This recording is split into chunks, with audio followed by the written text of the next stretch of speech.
나모 따스사 바가와토 아라하토 삼마 삼부따스사 나모 따스사 바가와토 아라하토 삼마 삼부따스사. 세상에 존귀하신 님, 거룩하신 님, 올바로 원만히 깨달으신 님, 부처님께 예경하나이다.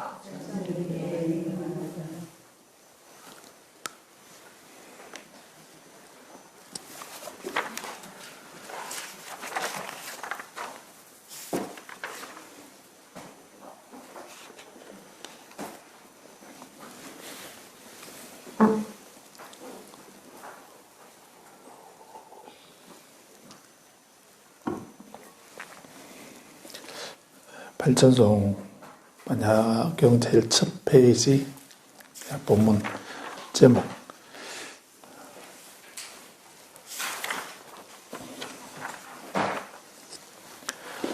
예경문 아까 우리가 했는데 상계당 장춥 셈바당 팍바낸 퇴당 어랑상계 탐젤라 작젤로 모든 부처님과 깨달음을 향한 님 성스러운 성문과 영각들에게 예경하나이다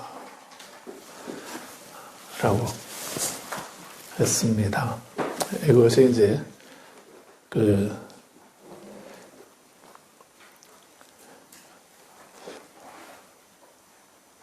이 예경문은 이제 번본에는 없는데 티벳본에서만 티벳 대장경에만 있는 이런 예경문입니다. 그런데 이 예경문은 아주 중요한 예경문입니다. 상계라는 말은 티벳말로 상계라는 말은 부처님이라는 뜻입니다. 부처님을 상계라 합니다. 티벳말로 상계하면 부처님이란 말이고요. 인도말로 상가 하면 성가라는 말이고요. 좀 음이 비슷하긴 한데 상계 이렇게 하게 되면 부처님이라는 뜻입니다. 당이라면 상계 당 부처님과 뭐뭐과 이런 뜻을 가지고 있습니다. 근데 그건 모르셔도 됩니다. 그거 모르셔도 되는데 그래서 이 예경문이 중요한 것은 이제 티벳 대장경은 경 이름 밑에 바로 이제 본문에 들어가기 전에 여시한문 이렇게 본문에 들어가기 전에 이렇게 예경문이 있습니다. 그래서 모든 불보살님에게 예경합니다 하는 예경문이 있고요. 불보살님에게 예경합니다 하는 그런 예경문이 있고 또 일체지자이신 부처님께 예경합니다. 보살이 빠지고 부처님에게만 이제 부처님께 예경합니다 하는 그런 예경문이 있습니다. 그리고 문수보살님에게 예경합니다 하는 이런 말이 있습니다. 그렇게 세 가지 예경문이 경 이름 다음에 바로 그런 예경문을 올리고 있습니다. 근데 그것은 이제 일체 불보살님에게 예경한다라고 이렇게 말할 때는 그때는 그 내용이 경전입니다. 경율론 3장으로 부처님 말씀을 세 가지로 나누면은 그 부처님 말씀을 경전이라고 이렇게 하죠. 그래서 불보살님에게 예경한다라고 이렇게 돼 있으면 그 내용이 경장의 3장 중에 경장에 속하는 것이구나 이렇게 알 수 있고요. 또 부처님에게 귀합니다, 예경합니다 이렇게 돼 있으면 그 내용이 율장이라는 것입니다. 왜냐하면 이 계율에 대한 이런 가르침은 아무리 뛰어난 그 현자고 성자라도 또 보살이라도 계율을 제정하지는 않습니다. 그래서 법률은 즉 계율은 부처님만이 제정하신다라고 이렇게 되어 있기 때문에 그래서 부처님에게 예경한다라고 이렇게 되어 있으면은 일체지자이신 부처님께 예경합니다. 이렇게 되어 있으면 그 내용이 계율에 대한 말씀을 모아둔 것이구나 이렇게 이해하시면 된다는 겁니다. 그 다음에 이제 문수보살님에게 예경합니다 라고 그렇게 되어 있으면은 그러면은 그 내용이 논서라는 것입니다. 경률론에서 이제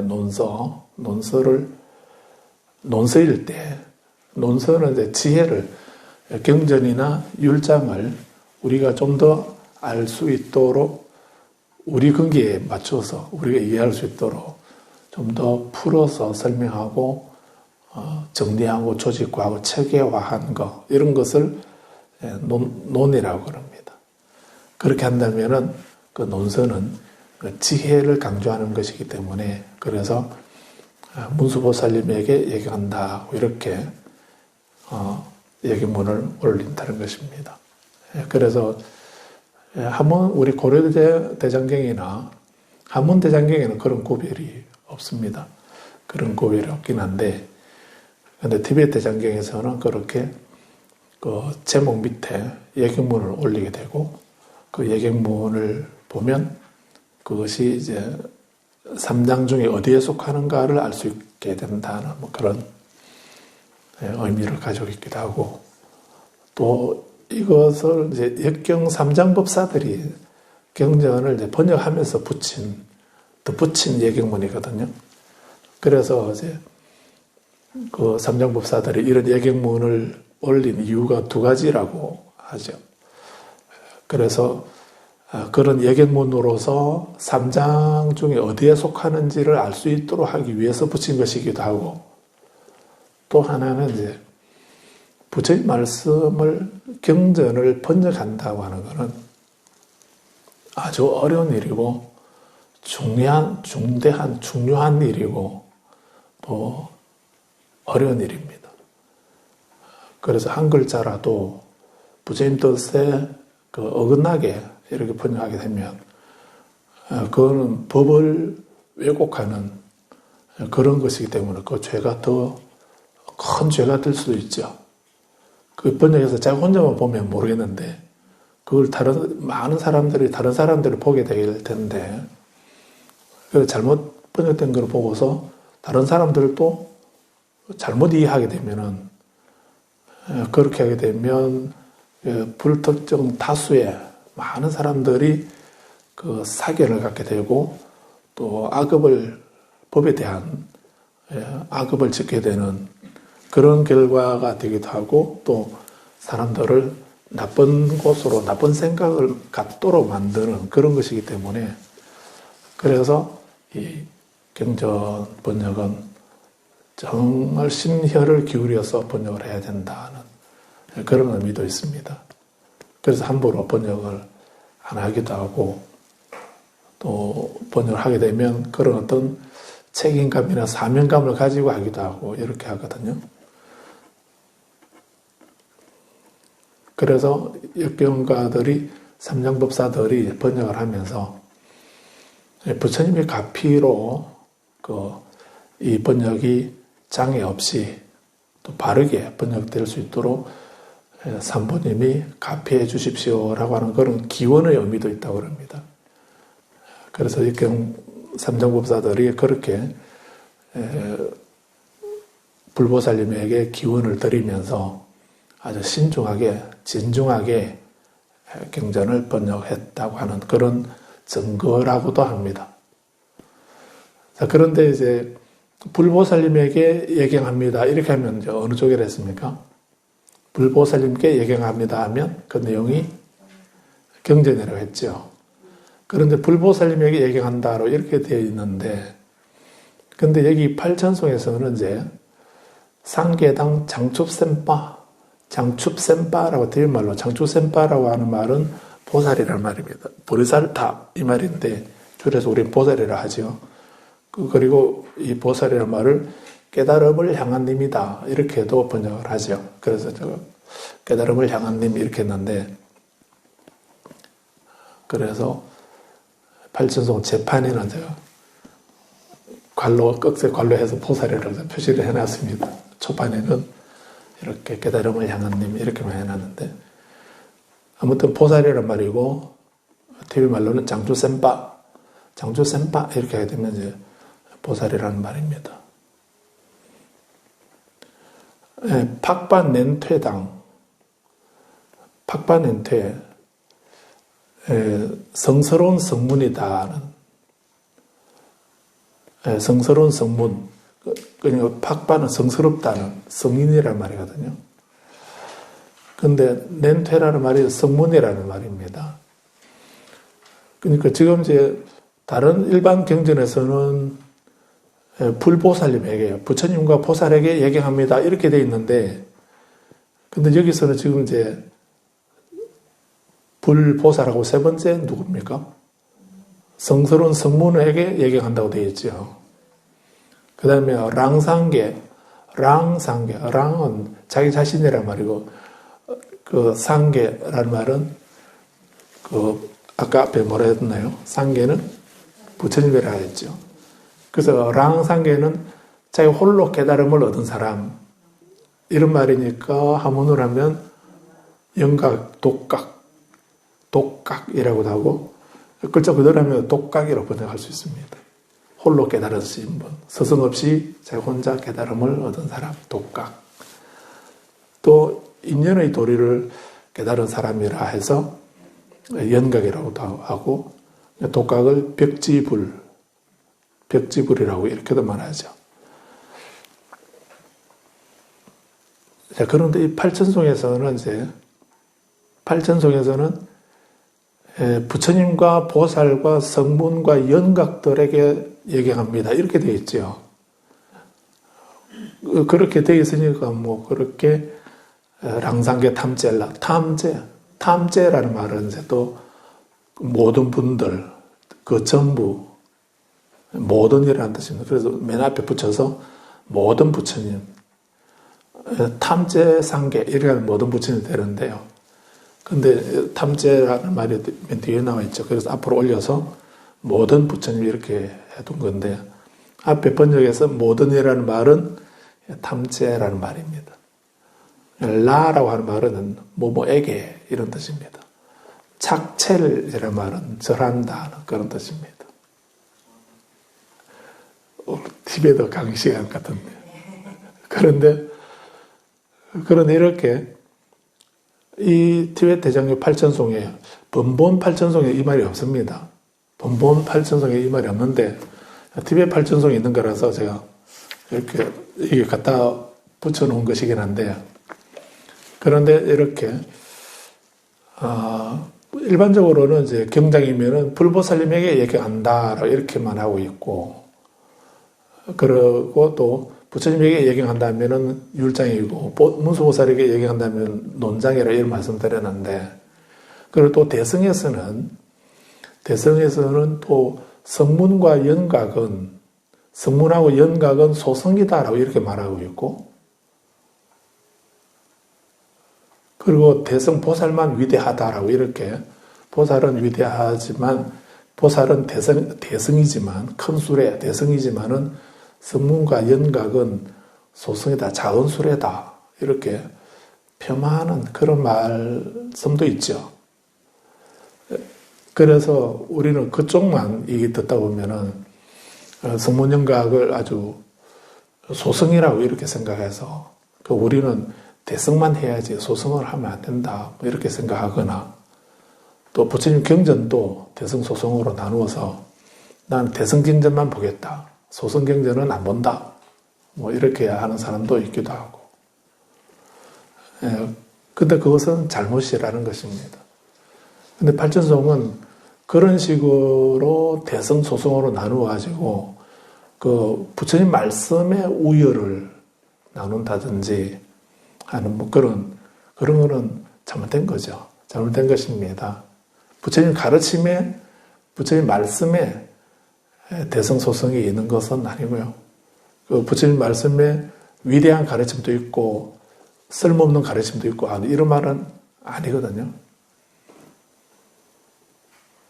그런데 경전 중 8만 대장경 중에 그런 쓸모없는 가치가 없는 그런 경전이 있다라고 만약 이렇게 한다면 그거는 잘못된 경전에 들어와서 부처님 경전 행세를 하는 거지.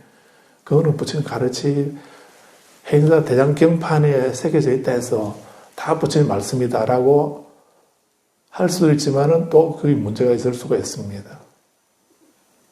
그래서 후세에 그 잘못된 가짜가 그 진짜 행세를 하면서 그렇게 유통되고 있고 말되고 있는 거 그것이 경전이라고 되어 있으니까 그래서 우리는 대장경에 새겨 놓을 수도 있거든요. 그래서 우리가 경전을 보면서 부처님 가르침이 뭔가, 부처님 가르침이라는 것이 무엇인가 하는 것을 바르게 알고서 그런 것을 우리가 분별할 수 있는, 구분할 수 있는 그런 지혜, 그런 안목을 가져야 할 필요도 있습니다. 모든 경전은 다 똑같다 이렇게 말할 수도 있고 또 거기에 문제가 있을 수도 있다는 얘기입니다. 가짜들이 그래서 사이비 이렇게 말했죠. 비슷하긴 한데 진짜는 아니다. 이럴 때 우리는 사이비 이렇게 하지 않습니까? 근데 우리는 부처님 말씀을 잘 모르는 우리들은 어느 게 진짜인지 어느 게 가짜인지 이런 거를 알기는 참으로 어렵습니다. 그래서 스승이 필요하다는 것입니다. 스승은 그걸 알기 때문에 알고서 가르쳐주기 때문에 그래서 우리에게 스승이 필요하다는 의미는 그런 쪽에서도 얘기할 수가 있습니다. 그래서 니까야에서도 그런 말씀을 하죠. 우리에게 정말 필요한 분이 스승입니다. 스승이 정말 필요하고 중요하다고 소중하다라고 이렇게 계속 말씀하고 계시는데 그런데 그 스승은 그냥 멀리 있는 또는 옛날에 계셨던 그분을 스승으로 삼을 수도 있습니다. 그러는데 근데 지금 우리가 스승님께 귀합니다라고 할 때 그 스승은 두 가지 의미를 가지고 있습니다. 하나는 불법성 삼보가 나의 스승이다. 하나는 이 삼보를 다 갖추고 계신 그분을 스승이라고도 하고요.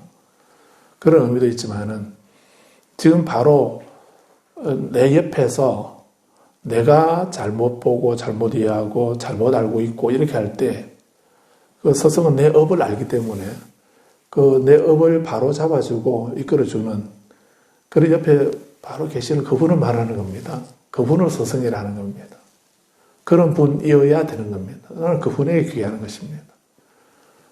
옛날에 계셨다. 옛날에 그런 훌륭한 분이 계셨는데 나는 그분을 나의 스승으로 모신다. 그게 잘못은 아닙니다. 잘못은 아닌데 그 스승은 직접적으로 나에게 가르침을 주고 나를 이끌어주고 옳고 그름을 구분해 주시고 지악행선, 악행을 그치고 선업을 할 수 있도록 일깨워주고 이끌어주는 분. 그래서 스승이라고 하는 분은 스승이 어떤 분인가? 나를 부처님 전에 삼보 전에 나를 데려다 주신 분, 이끌어 주신 분, 그분이 스승인 겁니다. 그렇다면 스승은 꼭 출가자여야 된다든지 또는 꼭 남자여야 된다든지 꼭 인도 사람이어야 된다든지 하는 그런 건 없습니다. 그하고는 아무 상관이 없습니다. 출가자든 재가자든 남자든 여자든 그건 상관없이 나를 바로 일깨워주고 나를 삼보님이 계시는 곳으로 삼보님에게로 나를 인도해 주는 사람, 이끌어 주는 사람, 그런 사람을 스승이라는 것입니다.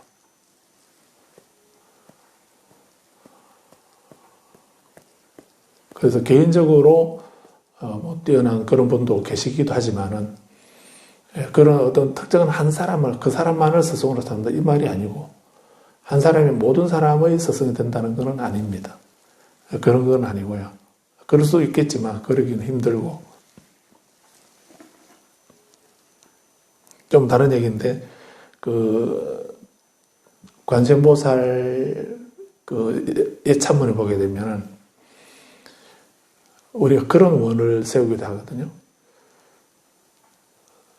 3세 부처님들도 제도하지 못한 중생이 부처님은 일체 중생을 구제하시는 분이죠. 그런데 중생들 중에는 부처님하고 인연이 없는 중생도 있죠. 부처님이라 하시더라도 인연이 없는 중생은 부처님하고 인연 없는 중생은 부처님 제도하지 못하신다고. 그게 열의 삼불능 가운데 하나이기도 합니다. 인연 없는 중생은 부처님이 제도하지 못하십니다. 그래서 지장경에도 지장보살이 중생들에게 지옥에 있는 중생이라도 그 중생들이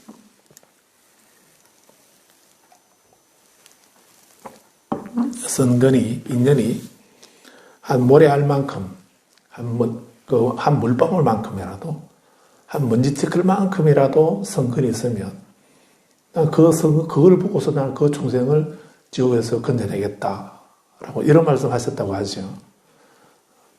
그게 인연이 많고 적음을 말하는 것이 아니고, 인연이 있는가 없는가, 그걸 말씀하는 거죠.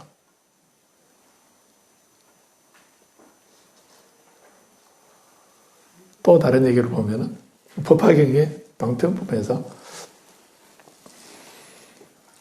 우리가 성불을 하려고 그러면은 일반적으로는 삼아성직업이라고 하는 무한의 세월 동안 그 복덕을 쌓고 공덕을 쌓고 수행을 해야 비로소 부처가 된다는 것입니다. 그야말로 부처는 아무나 되는 게 아니고요. 그렇게 삼아성직업이라고 하는 무한의 세월 동안 계속 나고 죽고 하면서 그러는 속에 태어날 때마다 성근을 짓고 공덕을 쌓고 수행을 한 사람, 그런 사람이야 비로소 부처님이 되는 거지. 그냥 갑자기 태어나서 보니까 내가 부처네? 이런 거, 그런 일은 없다는 것입니다. 그래서 부처 되기는 정말 어렵다라고 이런 말을 하는데, 근데 법화경에 보면은 그런 생각을 반대로 말씀하고 있죠. 어떤 사람이 법당에 가서 부처님에게 꽃 한 송이만 공양 올려도 성불한다. 부처님에게 나무불, 부처님께 귀합니다. 이 소리만 해도 성불한다는 겁니다. 근데 우리가 가행 수행을 할 때는 오체투지 또는 전신투지 대배를 10만 번을 해야 된다고 이렇게 하는데 108배도 힘든데 10만 번, 10번이란 말입니까? 10만 번이잖아요. 10만 번을 대배를 10만 번을 하라고 그러는데 해야 된다 하는데 내가 다리도 아픈데 10만 번을 어떻게 하겠나 이렇게 태굴심을 낼 수가 있는데, 근데 법화경에서는 뭐 굳이 그렇게 안 해도 그냥 부처님에게 한 손을 들고 두 손 한쪽 손이 아파서 아니면 그냥 한 손, 척수 한 손만 들고 부처님께 귀합니다. 이렇게 절해도 그렇게 해도 성불한다라고 이렇게 하고 있습니다. 10만 번 절해야 된다고 하는 쪽도 있고, 한 손을 들고 그냥 부처님에게 예경해도 그런 사람도 성불한다. 부처님을 크게 조성하는 사람도 있겠지만, 부처님 사실은 작은 불상이 더 어렵기도 하지만은 부처님 불상을 크기를 보리쌀 정도만큼 작게 이렇게 조성해도, 그렇게 학당에 우리 부처님 원부를 안 모셔도 부처님을 그냥 작게 그렇게만 조성해도 성불한다고. 아니면 아이들이 강가에서 그 모래톱에 장난으로 모래톱에 그냥 놀이하면서 부처님을 막 그려도 성불한다고 이렇게 말씀하고 있거든요. 그 다른 경도 아니고 법화경에서 그런 말씀을 하고 있지 않던가요? 그건 무슨 말입니까? 우리는 그렇게 많은 절을 하지 말라는 겁니까? 큰 불상 조성하지 말라는 겁니까? 공양 많이 올리지 말라는 겁니까? 그건 아니지 않습니까?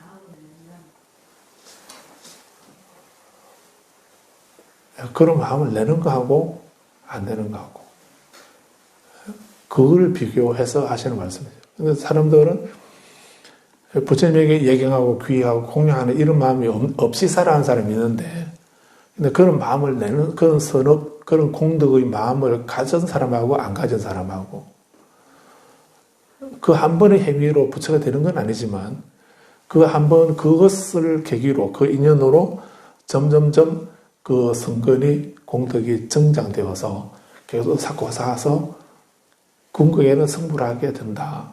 성불에 이르게 된다는 이런 의미이기도 하죠. 그래서 이게 좀 산만해졌는데, 아무튼 우리는 이 팔진송 독송하시면서 여기서 불보살에게만 얘기한다 이 소리 안 하고, 불보살님하고 성문영각 모두에게, 모든 부처님과 보살과 성문과 영각들에게 다 예경드린다라고 하는 이런 말씀을 먼저 시작하고 있는 걸 여기에 주목하셔야 됩니다.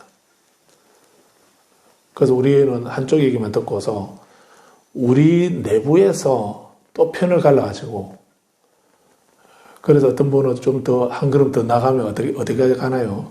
그래서 앞서가면 안 되는데, 근데 어떤 분들 보면 본인은 관세음보살님에게 관세음보살 기도만 하는데, 근데 학당에 가니까 지장보살 기도하고 있다든지, 또 다른 데 가니까 뭐 아미타불 기도한다든지, 다른 데 가니까 약사일을 하니까 나는 관세음보살 기도하겠다고 했는데, 그래 관세음보살님에게 기도하다가 다른 부처님이나 보살에게 기도하게 되면 부처님이 나에게 벌 주시는 게 아닐까, 아니면 토라지시는 게 아닐까, 이런 생각하는 분도 옛날에 그런 생각 해보신 적 있으시죠?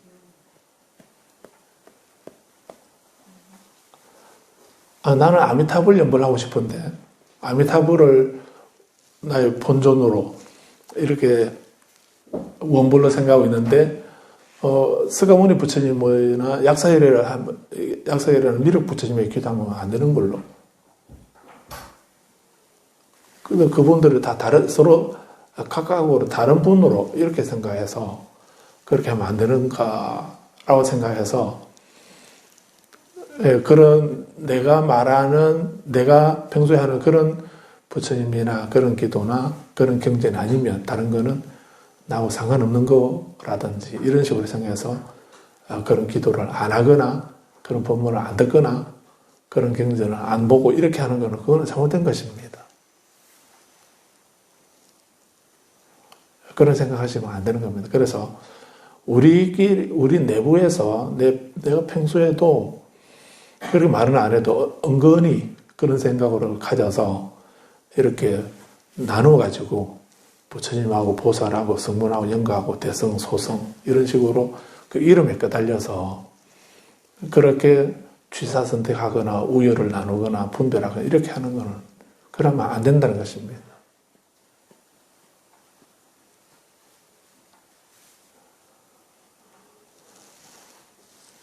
그래서 오늘 우리가 공부하려고 하는 화엄경에 있는 내용하고도 연관이 되어서 이런 말씀을 드리는 건데요. 그래서 우리 아까 먼저 서성에 대해서 말씀드렸는데, 그 내가 믿음을 고백한 스승은 계시죠. 나의 스승은 계시는데, 근데 내가 다른데 뭐 예를 들어서 나의 스승은 달라이라마 존자입니다 라고 만약에 내가 그렇게 생각하고 고백을 했다면, 그러면 달라이라마 존자님이 법문하시면 어디든지 달라이라마 존자님의 모든 법문이나 뭐 이런 건 다 내가 듣고 모시고 이렇게 하는 건 그거는 당연하겠죠. 그렇게 하는데, 근데 어느 때 까르마파 존자님이나 다른 분이, 다른 또 큰 스님이나 다른 분이 법문하시게 되면, 근데 그분이 법문하시는 자리에 내가 가게 되었을 때, 그때는 어떻게 합니까?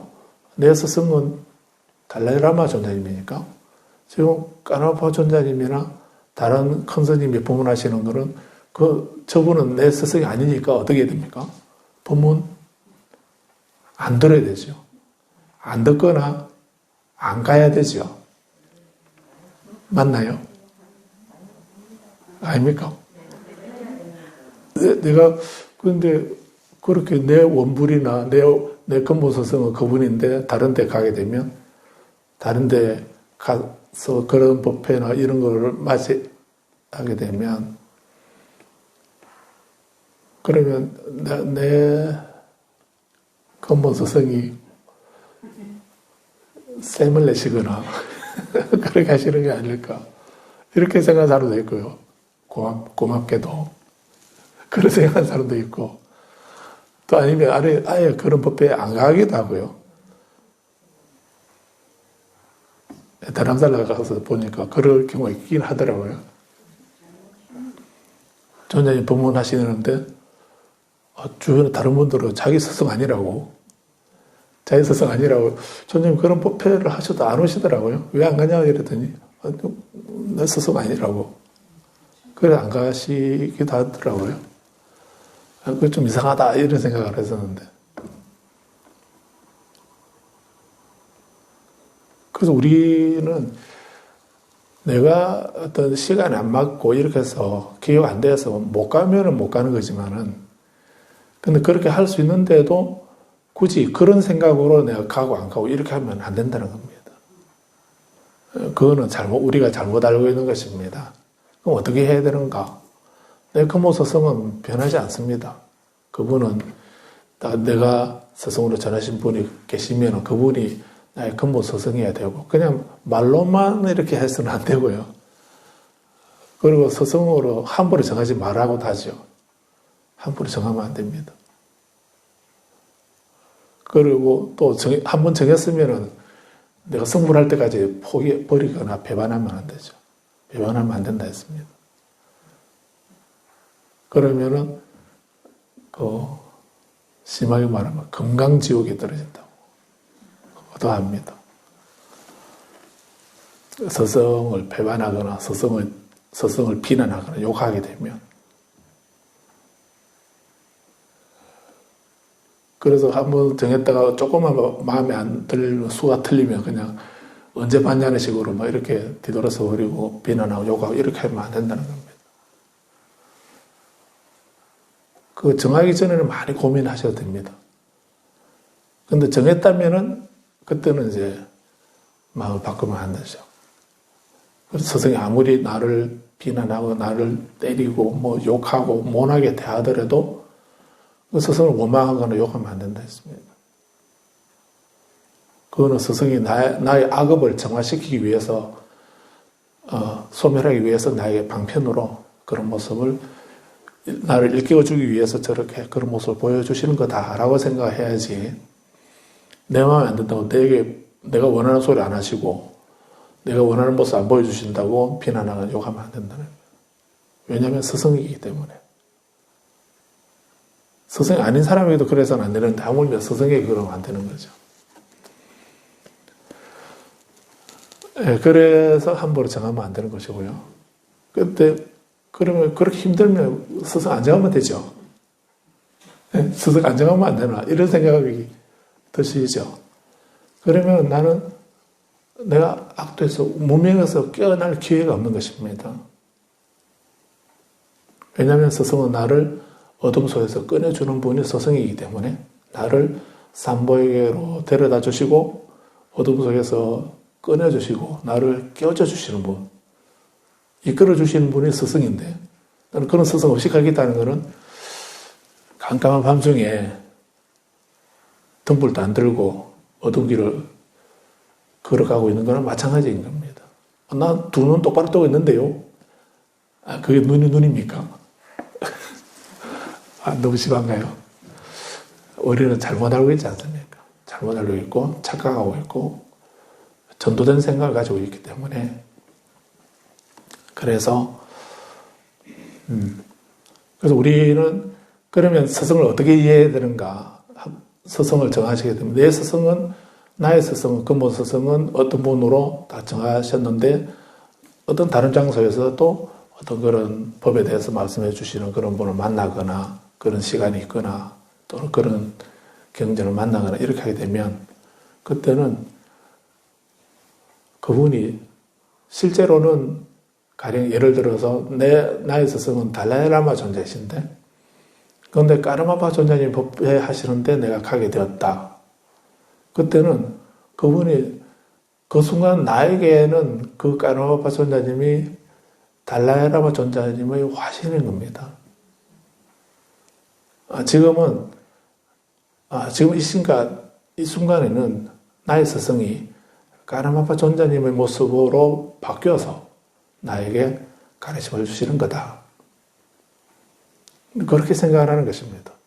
내가 아미타브를 연불하는 것을 근본으로 삼았는데, 그런데 어떤 법회에 가니까 또는 어떤 기도를 하자고 이렇게 해서 관세음보살을 기도한다든지 스가모니불을 한다든지 아미타브를 한다든지 약사해레 남비로 부처님을 연불하게 되면 그때는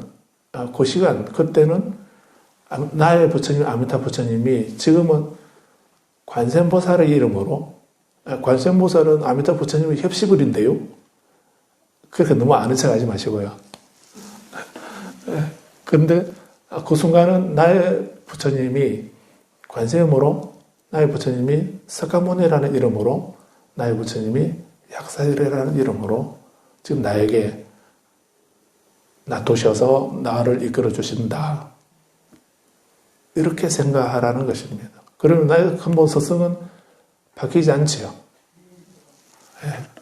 그래서 우리의 짧은 생각으로 이렇게 불보살 성현들을 분별하지 마시고요. 분별하지 마시고 누가 그러던데 그런 말에 현혹되지 마시고 그래서 나에게는 그 모든 분들이 나를 바른 길로 이끌어 주시려고 하시는 분이다. 스승의 화연이시다. 라고 이렇게 생각하고 굳이 그런 다른 사람 말고요. 더 가까이 불자님 가족들도 가족이 아니고요. 그분이 누구는 내 말 잘 듣고 누구는 내 말 축구라고 안 듣던데 이렇게 생각하지 마시고 그렇게 나누지 마시고 말 안 듣는 사람은 혹시 내가 자만심을 가질까 싶어서 그렇게 말을 안 듣는구나. 말을 안 들어서 안 듣는 것이 아니라 내가 자만심에 빠지지 않도록 일깨워 주려고 혹시 다른 길로 갈까봐 혹시 방심할까봐 나를 일깨워 주려고 저렇게 내 말을 죽으러 안 듣는 거구나 이렇게 생각하십시오. 아니면 그래서 내 가족들도 내 스승의 화연들이다 라고 그래서 존중 여불 이런 말이 있죠. 존중 여불 부처님처럼 존중한다. 그 사람들을 내 입장에서 분별하지 마시고 모든 두두물물 모든 존재들이 다 부처님이다. 부처님이라 생각하고 부처님처럼 존중하는 존중 여불이 되도록 하셔야 됩니다. 그래서 이 발전송의 이 예경문은 아주 중요한 것입니다. 그래서 우리는 부처님이든 보살이든 성문이든 영각이든 그런 분들은 모두 다 나의 스승의 다른 모습이다 라고 이렇게 생각하고서 그분들에게 예경을 드린다는 마음을 갖는 것이 중요하고요. 오늘 읽었던 부분에서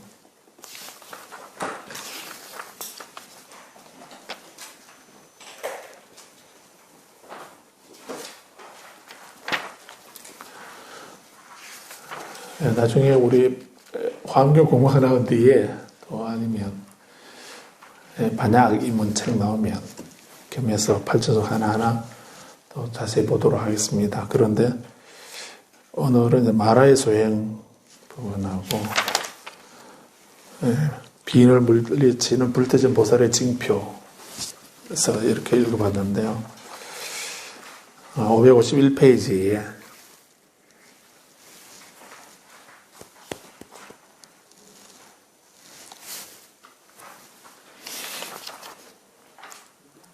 엄정한 선언에 의한 마라의 소행에 대해서 그리고 과거 이름을 알려주는 마라의 소행.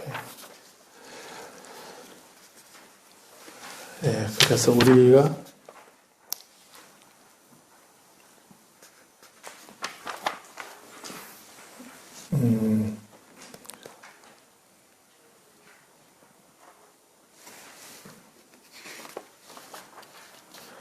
그 151페이지 보게 되면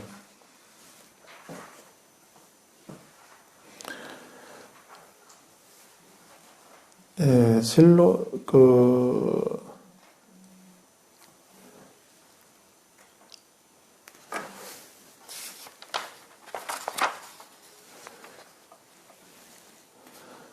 백 549페이지에 보면 앞쪽에 아까 읽은 부분하고 서로 연관되는 품은 나누어졌지만 같이 이어지고 있습니다.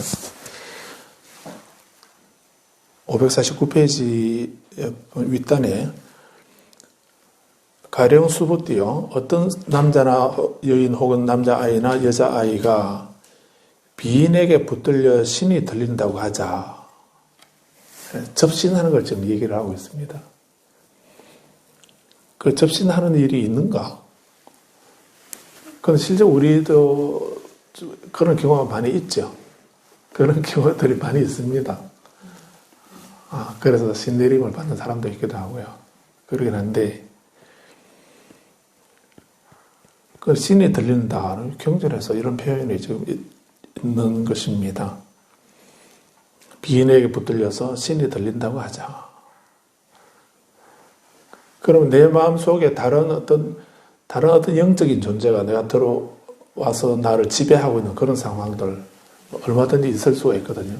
그래서 내 힘이 약하고 내가 미혹하거나 내 주관이 뚜렷하지 않게 되면은 내 마음하고 다른 것이 들어와서 내 몸 안에 들어와서 주인 행세를 하게 되는 것입니다. 그런 경우가 당연히 있게 되죠.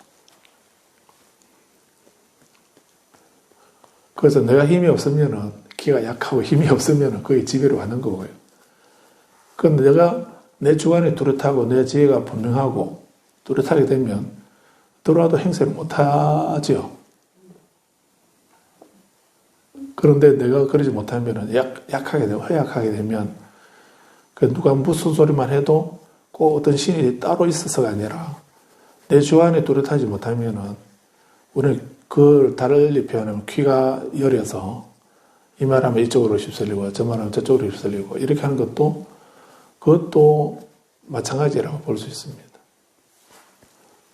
그래서 정말 무서운 형상을 하나 어떤 다른 신들이 따로 있어가지고 들어와서 내 마음을 내 정신을 휘젓고 다니는가 이렇게만 생각 안 하셔도 됩니다. 그럴 때에 어쨌든 이렇게 비인에게 붙들려서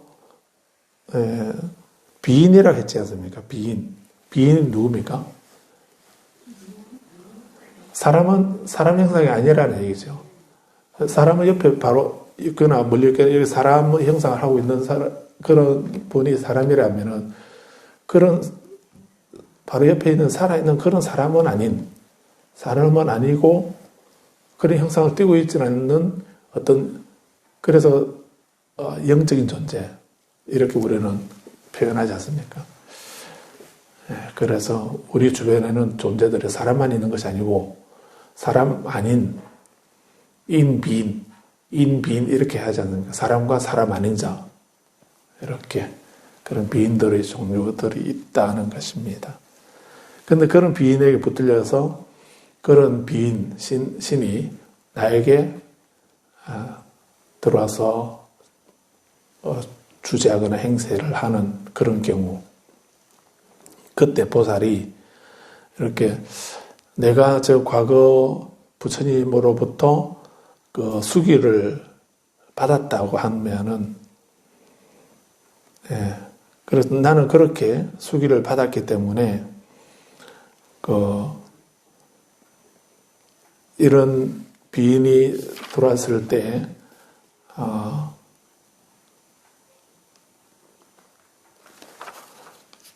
그래서 저 열의 응공 정덕각들께는 본 적이 없다거나 알지 못한다거나 직관되지 않는다거나 이해되지 않는 것은 그 어느 것도 있을 리가 없다. 그래서 맨 밑에 줄에 저 불세존들께서 나의 순간 의지를 아시듯이 내가 그렇게 무상정덕을 깨닫게 된다면 서운하건대 이 남자나 이 여자 혹은 남자아이나 여자에게 깃던 저 비는 사라져버려라 라고 이렇게 신동력을 가한다고 하자. 그렇게 말했음에도 비인이 사라지지 않으면은 나는 전생에 수기 받은 것이 아니었구나 라고 하는 걸 알아야 되고, 그렇게 말하게 되면 내가 수기 받은 그런 복력이 있다고 한다면 내 그 말에 의해서, 나의 그런 복력에 의해서 그 비인은 사라지게 된다는 것입니다. 우리 보배경에서도 부처님과 가르침과 성가의 이러한 진실로 그들은 행복할지어다. 이렇게 그런 보배경 내용도 그렇게 되지 않습니까? 부처님의 이런 이 부처님의 위실력으로, 또 법의 위실력으로, 성가의 위실력으로 그렇게 일체는 모두 행복하여지이다, 행복할지어다 이렇게 말하는 것처럼,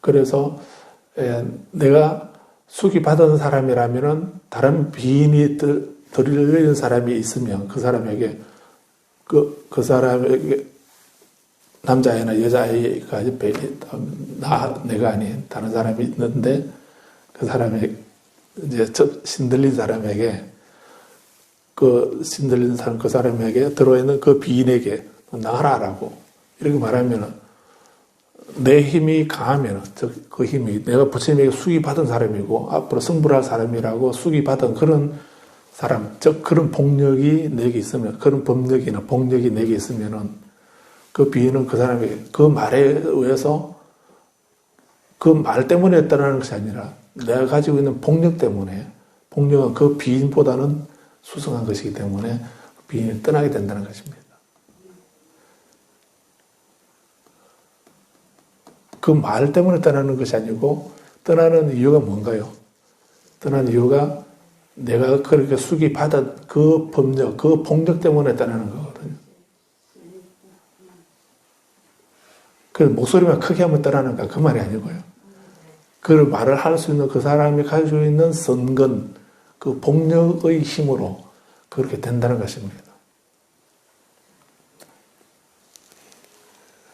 부처님의 이 진실로 해서 당신이 행복할지어다 이렇게 말하면은, 그러면은 그렇게 말하는 내 힘, 내 말에 의해서 그 사람이 행복해지는 것이 아니고, 그렇게 그 부처님이 가지고 있는 복력하고 내가 가지고 있는 그 복력이 그 사람을 행복하게 만들 수 있고 불행해서 건져줄 수 있는 힘이 되는 것이거든요.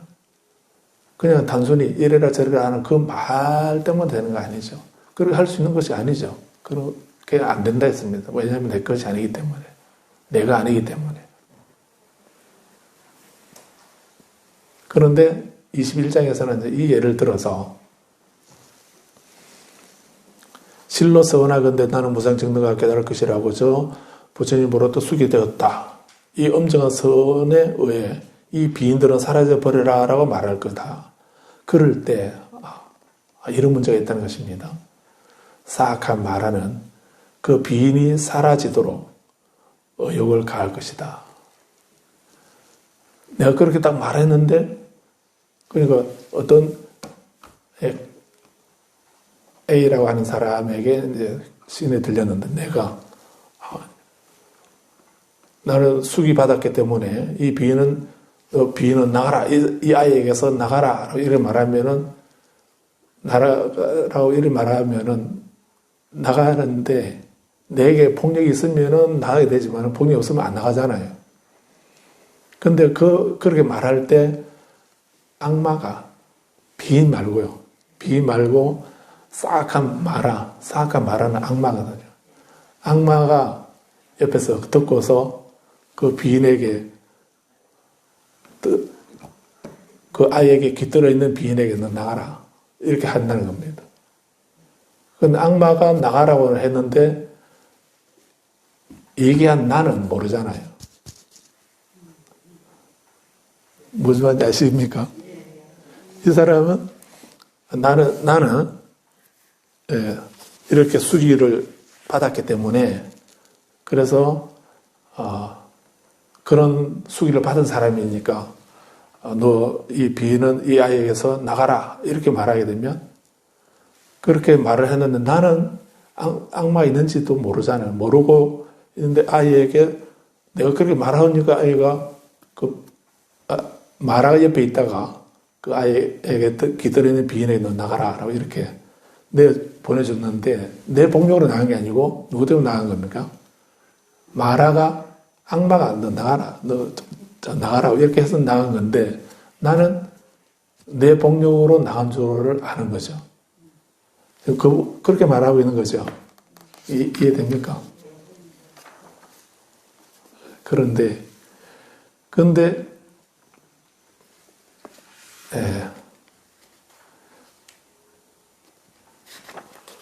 그렇게 나가라고 말한 사람은, 그런데 보살은 맨 밑에서 세 번째 줄에, 그런데 그 보살 마하살은 그 비인이 마라의 위력에 의해 사라진 줄을 모른 채 나의 위실력으로 내 힘으로 이 비인이 사라졌다라고 생각하게 될 거다. 이 나는 누굽니까? 나의 위실력으로 이 비인이 사라졌다라고 생각하는 이 나는 누구죠? 불자님 자신 아닌가요? 우리들 아닌가요? 우리들은 조금만 그래서 다 좋은 일은 내 탓이라고 하고 나쁜 일은 조상 탓이라고 하고 이렇게 말하는 우리들 아닌가요? 그래서 우리는 조금만 그런 마음에 드는 일이, 원하는 일이 이루어지게 되면 그래서 나의 위실력으로 내 힘으로 이 비인이 사라졌다라고 생각하고서 그는 그 정도밖에 노력하지 않고서는 그 노력에 의해서 나는 과거에 이렇게 부처님으로부터 숙이 되었다라고 믿고 자신 외에 보살, 마하살, 다른 사람을 멸시하고 조소하고 조롱하고 경멸하고 우습게 볼 것이다.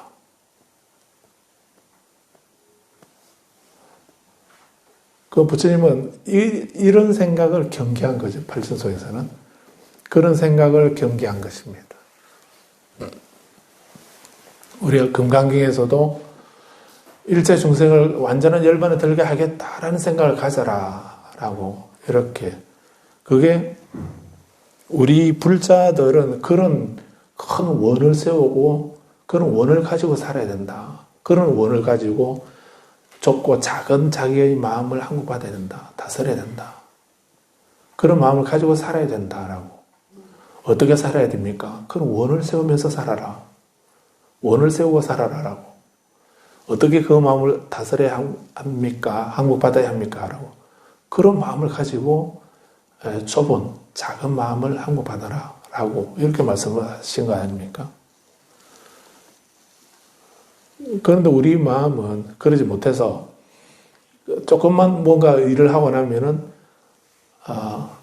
그 자만심에 빠져서 나는 이런 정도의 능력이 있는 사람이다 이런 생각을 해서 다른 사람을 멸시하고 조소하고 조롱하고 경멸하고 우습게 보는 그런 마음을 가지게 되죠. 그러면 그 사람은 보살이 아니라는 것입니다. 그래서 이런 생각을 멸시하고 조소하고 조롱하고 경멸하고 우습게 보는 이런 것을 금강경에서는 네 가지 생각 사상이라고 아상, 인상, 중생상, 수자상 이렇게 말하는 것일 뿐입니다. 그런 생각을 가지게 되면 그런 자만심 이런 것을 가지게 되면은 그건 보살이 아니다, 불자가 아니다, 보살이 아니다라고 그렇게 말씀하셨던 거고 여기서는 그것을 또 과거의 이름을 알려주는 마라의 소행, 또 다음에 미래의 이름을 예언하는 마라의 송 이런 식으로 말씀하고 있습니다.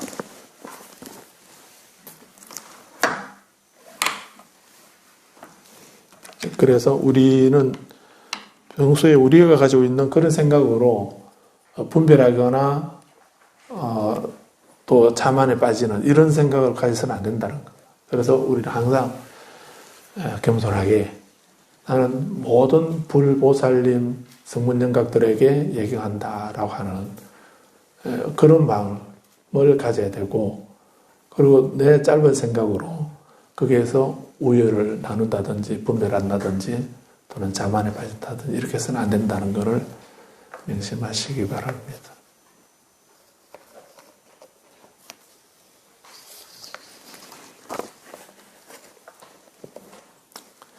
화엄경은 못 봤는데요. 오늘 말씀드리고자 했던 부분은 또 화엄경 그 56페이지입니다. 화엄경에서 56페이지에서 이제 화엄경이 중국 한문으로 번역이 되면서 어떤 역할을 했는가 하는, 어떤 영향을 끼쳤는가 하는 그런 것을 지금 여기서 설명하고 있습니다. 거기에서 56페이지에 중국에서 이제 화엄종이 성립되게 되면서 첫 번째 화엄의 조사가 두순법사입니다. 그 다음에 두 번째 조사가 중국에서 두 번째는 지엄화상이고 세 번째는 이제 현수 법장, 네 번째는 청량 진관 스님, 다섯 번째는 규봉 종밀 선사. 이 5대까지의 중국에서 이 5대까지의 조사들은, 화엄의 조사들은 지대한 영향을 끼친 그런 분들입니다. 또 우리나라에서는 이제 원효 스님이라든지 의상대사 스님, 의상대사 이분들이 이제 해동 화엄, 우리나라 화엄을 확립하신 그런 분이고요. 그리고 고려 때에는 또 균효대사께서 화엄을 말씀하시기도 했고, 그렇게 해서 우리나라도 우리나라 불교에 조계종이나 전태종, 태고종 여러 종파가 많이 있죠. 우리나라에도 요즘은 숫자 엄청 많아졌습니다. 한 200몇 가지 된다고 했습니다. 그만큼 많은 종파가 있다고 그러는데, 종파 이름은 많아도 한국 불교의 기본은 종파는 달라도 한국 불교의 바탕은 화엄이 깔려 있습니다. 화엄종의 기본입니다. 화엄의 기본이고 이렇게 한데, 그래서 우선 중국에서 이렇게 중요한 역할을 하신 분이 이 화엄의 5대 조사들이 큰 역할을 하셨다는 그런 건데, 나머지는 한번 읽어보도록 하시고요. 오늘은 초조 두순법사 여기 잠시 보고 마치겠습니다. 두순법사는 법명은 법순이라고 했고 속성은 두시라고 합니다. 그래서 사람들은 두순법사라고 이렇게 부르고 있는데, 그 스님의 전기에 따르면은 어릴 적부터 집 뒤 흙 둔덕에 아이들을 모아놓고 법을 설했고, 18살 때는 인성사에서 출가해서 도진선사 아래서 그 선공부를 시작했다고 합니다. 두순법사는 성격이 부드러워서 가는 곳마다 여러 가지 기이한 일들이 많이 발생했는데, 가령 악인을 회개시켜서 선을 향하게 했고, 또 농화를 치유하는 등 이런 보통 사람들하고는 다른 그런 일을 했기 때문에, 그래서 두순법사를 순황보살이라고, 이름이 법순이었잖아요. 그래서 순황보살이라고 이렇게 존칭되었다고 합니다. 그래서 어떻게 달랐는가? 법사가 한 번은 신발 한 켤레를 장터에 두고 그냥 왔는데 3일이 되어도 그곳에 있어서 사람들이 궁금증을 잘 안 했다. 그러니까 옛날에 신발 귀할 때 아닙니까? 그런데 두순법사가 신발을 놔두고 그렇게 그 시장 바닥에 많은 사람들이 왕래하는 그곳에 신발을 놔두고 왔는데 다른 사람이 안 가져가고 그대로 놔져 있더라는 겁니다. 그래서 어째 그런 일이? 이렇게 물어보니까, 그래서 나는 무량겁 이래 남의 물건을 탐한 적이 없기 때문이다 라고.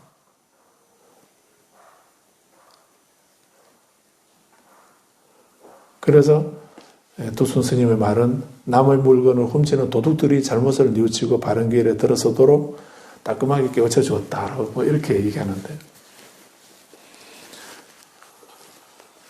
그 두순법사가 신발을 벗어놓고 갔는데 시장 바닥에 많은 사람들이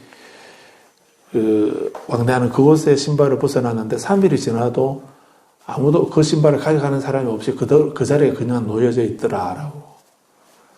그것은 두순법사가 전생에 무량급 이래로 한 번도 남의 물건을 도둑질 해본 적이 없기 때문에, 그래서 다른 사람들도 두순법사의 신발이나 두순법사의 물건을 훔쳐가지 않았다 하는 그런 복력을 가지고 있는 분이었다는 이런 얘기죠. 또 한 번 그 밑에, 그래서 그 후 법사는 일심으로 화엄경을 수행하면서 종남산에서 이제 정주를 했는데, 화엄교의에 따라서 법궤 관문을 제작했다라고 이렇게 합니다. 그래서 이 법궤 관문이라고 하는 이 저술이 아주 중요합니다. 여기서 이제 화엄에서 말하는 그 사법궤관이라고 하는 그것을 설명하는 겁니다. 그래서 이 법궤관문 아주 중요한 건데요. 그래서 이 법궤관 화엄의 교설을 딱 법궤관문이라고 하는 이 짧은 글로 요약한 것입니다. 그래서 화엄경이 중요하다 해서 이제 화엄경을 중심으로 화엄종을 세우셨다는 이런 말씀이기도 하거든요. 그런데 당나라 때 당태종은 두순 스님의 덕행에 경의를 표하면서 입궁을 청하여서 자신의 병을 치료하도록 했다. 당태종이 몸이 아팠는데, 그래서 이 두순 스님이 이런 법력을 가지고 있는 그런 큰 스님이다 하는 얘기를 듣고서 궁중에 초청을 해가지고, 그래서 이제 자신의 병을 치료하도록 좀 치료해 달라고 이렇게 부탁을 했다는 얘기입니다. 몸이 아프면 어디 가야 됩니까? 병원을 가야 되는데, 두순 스님은 의사가 아닌데 스님인데, 그 스님 불러가지고 병을 좀 치료하라고 이렇게 했다는 얘기입니다. 그래서 두순법사는 당신의 성덕이 우주에 가득 차 있는데 굳이 이 작은 병에 걱정할 필요가 있겠습니까? 천하에 크게 사면을 내리면은 성체는, 황제의 몸은 자연히 평안해질 것입니다. 라고 이렇게 말을 했답니다. 당태종이 그 말에 따라서 그대로 이제 크게 사면을 해주고 이렇게 했더니 과연 약을 먹지 않았음에도 병이 나았고 두순법사에 대한 존경심이 더 깊어졌다. 이렇게 합니다. 그 황제의 병을 치료한 것이 누가 치료한 겁니까? 두순법사 치료한 겁니까? 황제가 치료한 겁니까? 황제가 치료한 거죠. 두순법사는 의사가 아닌데 무슨 병을 치료하겠습니까? 병을 치료한 거는 자기 병은 누가 치료해야 되는 거예요? 자기가 치료해야 되는 거죠.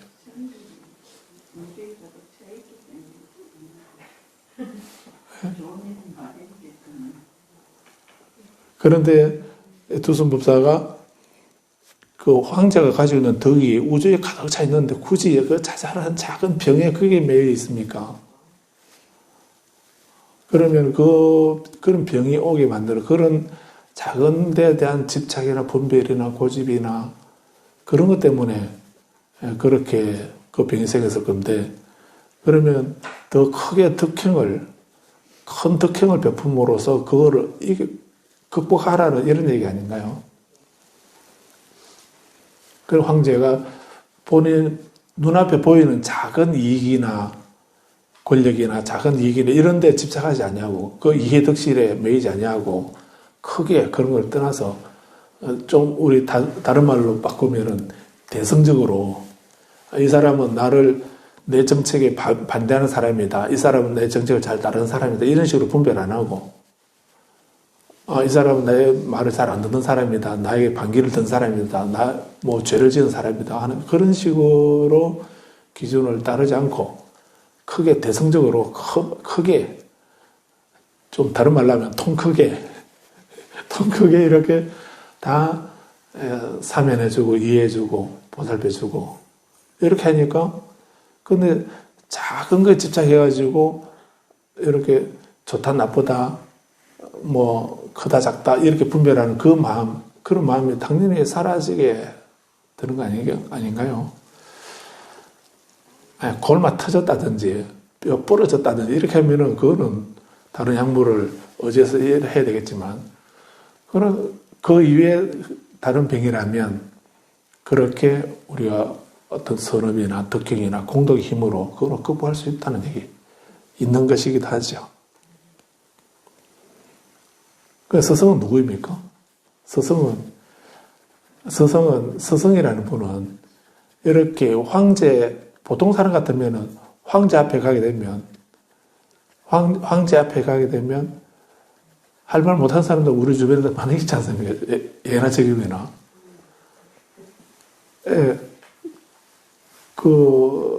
바른 말 못하고,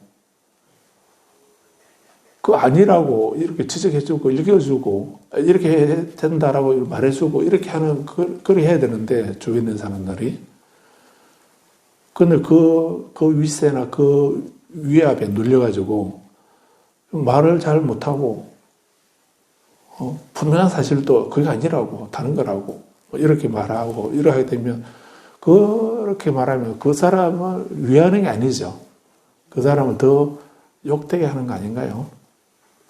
더 그런 아집이나 독선이나 그런 생각에 더 빠져들도록 만드는 그런 사실은 원수보다 더 무서운 사람들이죠. 그런 사람들은. 그런데 스승은 그걸 알기 때문에 황제다, 그런 생각 안 하고 있는 것을 그대로 바로 보지 않습니까? 바로 보고서 이끌어주는 그런 분이 이끌어주고 깨우쳐주고 하는 그런 분이 스승이라는 겁니다. 스승은 그냥 이 두수법사가 어떤 신통력을 했던가요? 어떤 신통력을 하는 것이 아니고 본인이 가지고 있는 덕성으로 그대로 본인이 가지고 있는 덕이 있으니까 내 물건을 다른 사람이 훔쳐가지 않는 거. 그래서 좀 다른 얘기지만 우리가 명이 짧은 사람들은 왜 명이 짧다고 그러죠? 단명한 사람들이 재수 없어서 그렇던가요? 다 알고 계시지 않습니까? 전생에 살생을 많이 해서 그렇답니다. 살생을 많이 한 사람들은 금생에 명이 짧고 또 몸에 병이 많다고 그럽니다. 그 병이 많으면은 내 몸은 왜 그런가? 다른 사람 사대는 괜찮을 것 같은데 내 사대는 왜 건강하지 않는가? 이렇게 원망하지 마시고요. 그 사대에 부조화가 있으면은 전생에 내가 이 부조화를 일으킬 수 있는 그런 원인을 많이 지었는가 보다. 내가 다른 사람을, 다른 생명을 많이 괴롭혔는가 보다. 라고 생각도 하시고요. 또 명이 짧다면은 전생에 내가 살생을 많이 했는가 보다. 라고만 생각하고 있으면 되겠습니까? 그러면 명이 짧게 바른 사람 누가 있습니까? 길을 세야 되지 않습니까? 건강해져야 되고. 그럼 건강해지려면 어떻게 해야 됩니까? 건강해지고 싶은데 내 몸이 아프다. 그럼 어떻게 해야 될까요?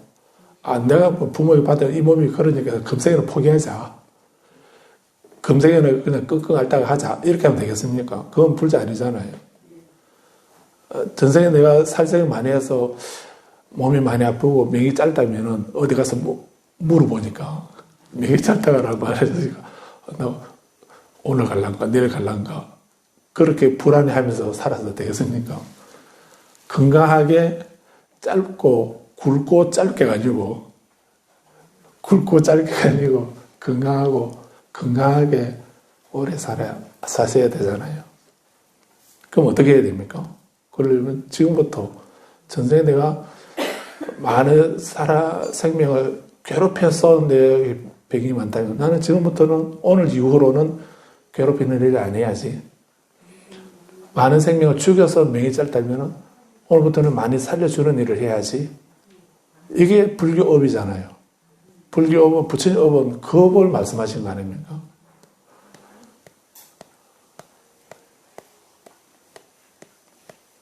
그리고 투순스님은 전생에 무량복을 지어가지고 도둑질을 해본 적이 없기 때문에 그래서 금생에 이렇게 신발을 저작거리에 풀어놔도 누구도 안 가져가는 아마 집이 많이 낡아가지고 가져가봐야 쓸모없어서 그걸 안 가져간 건 아닐 거 아닙니까? 두순법사는 그렇다 하더라도 뭐 나는 이렇게 생각하지 마시고 두순법사가 그래서 그런 복을 얻었다고 한다면 나도 그래야 되겠다. 이 생각을 그게 배우는 거죠. 그리고 또 이 황제가 내 병을 좀 치료해달라 이렇게 할 때 두순법사가 뭐 신통력으로 손가락을 튕겨서 그렇게 해서 뭐 신통력으로 병을 치료해준 건 아니잖아요. 이렇게 마음을 크게 쓰십시오라고 넓은 마음으로 자유와 예민의 마음을 가지고 서라고 이렇게 읽어주니까 그거 시킨 대로 해보니까 금방 낫더라는 거죠. 그렇게 나를 일깨워주고 지적해주고 이끌어주는 분, 그분이 스승이라는 말입니다. 그래서 이것도 그냥 옛날 얘기로 읽으시면 아무 의미 없습니다. 지금 나는 현재의 두순이 되어야 되겠다라는 이런 생각을 하고서 보셔야 되는 거죠. 그래서 두순법사는 84세가 되던 해에 남교 의선사에서 입적하셨고 태종은 재심존자다. 재심존자, 황제의 마음을 가지고 있는 사람이다. 그래서 재심존자라는 지호를 내렸다고 하고 그래서 두순법사가 제시한 사법계 삼관은 훗날 화엄종의 이론적 토대를 마련했다. 그래서 후세는 그 두순법사를 화엄초조, 첫 번째 조사다라고 이렇게 했다는 것입니다. 그래서 오늘 사실 이 부분 말씀드리려 했는데 시간 다 돼서 마치겠는데요. 다음 시간에 59페이지 보면 사법계에 대해서 화엄사법계 설명을 하고 있습니다. 그런데 이 화엄사법계는 지금 이 시대에 꼭 우리가 잘 이해할 수 있는 아주 중요한 그런 교리 체계이기도 한데, 근데 사법계, 이법계, 이사모의법계, 사사모의법계라고 하는 이 사법계가 부처님 말씀하고 다른 건가? 그래서 우리가 공부하는 니까야나 아함에서 말씀하고 있는 그 부처님의 그 모든 말씀을 두순법사는 딱 4가지로 압축해서 정리하셨다라고 이래 보시면 됩니다. 특별한 걸로 보실 필요는 없습니다. 이렇게 부처님의 연기법이나 부상고 무아 삼법인이나 사성제나 이런 말씀들을 이렇게 4가지로 요약해서 우리에게 또 설명해 주시는구나 라고 이렇게 생각하셔도 됩니다.